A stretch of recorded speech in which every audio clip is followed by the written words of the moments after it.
കലാകായിക മേഖലയിൽ 86 വർഷം പിന്നിടുന്ന Kanjani Chandra arts and sports ക്ലബിന്റെ ആഭിമുഖ്യത്തിൽ ചന്ദ്രോത്സവം 2026 സംഘടിപ്പിച്ചു. കാഞ്ഞാണി ചന്ദ്ര നഗറിൽ നടത്തിയ ചടങ്ങ് കവിയും സിനിമാ ഗാനരചയിതാവുമായ ഏങ്ങണ്ടിയൂർ ചന്ദ്രശേഖരൻ ഉദ്ഘാടനം ചെയ്തു.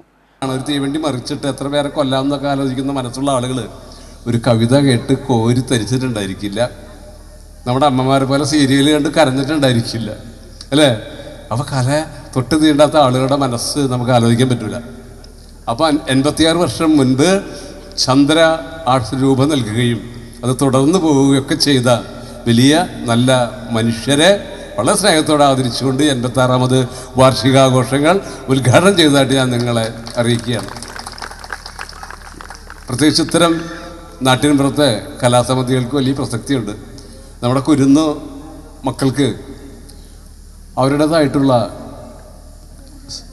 സർഗ പ്രക്രിയകൾ ആദ്യമായിട്ട് തെളിയിക്കാനുള്ള ഒരിടമാണ് ഇത്തരം വേദികൾ.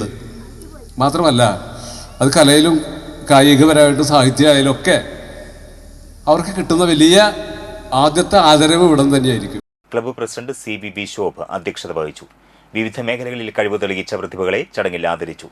ക്ലബ്ബ് സെക്രട്ടറി CS സജൂഷ്, മണലൂർ ഗ്രാമപഞ്ചായത്ത് അംഗം വിനീത് പാറമേൽ, വിജീഷ് B നായർ, ശ്രീജിത്ത് പേരാത്ത്, സിദ്ധാർത്ഥൻ വലിയപറമ്പിൽ, സന്തോഷ് കൂനത്ത് എന്നിവർ സംസാരിച്ചു. തുടർന്ന് ഗാനാലാപനം, തിരുവാതിരക്കളി, സിനിമാറ്റിക് ഡാൻസ്, നാടകം, നൃത്തനൃത്യങ്ങൾ എന്നിവ അരങ്ങേറി. നിറമില്ലേലും ചന്തമര കണ്ണില്ലേലും മുട്ടിറങ്ങി മുടിയില്ലേലും മുല്ലമുട്ടിൻ പല്ലില്ലേലും എന്നാലെന്തേ കുഞ്ഞിപ്പെണ്ണ് നിന്നെ കാണാൻ ചന്തം തോന്നും, എന്നിട്ടെന്തേ നിന്നെ കെട്ടാൻ ആണൊരുത്തൻ വന്നില്ലല്ലോ. നിന്നെ കാണാൻ എന്നെക്കാളും ചന്തം തോന്നും കുഞ്ഞിപ്പെണ്ണെ, എന്നിട്ടെന്തേ നിന്നെ കെട്ടാൻ ഇന്നുവരെ വന്നില്ലാരും.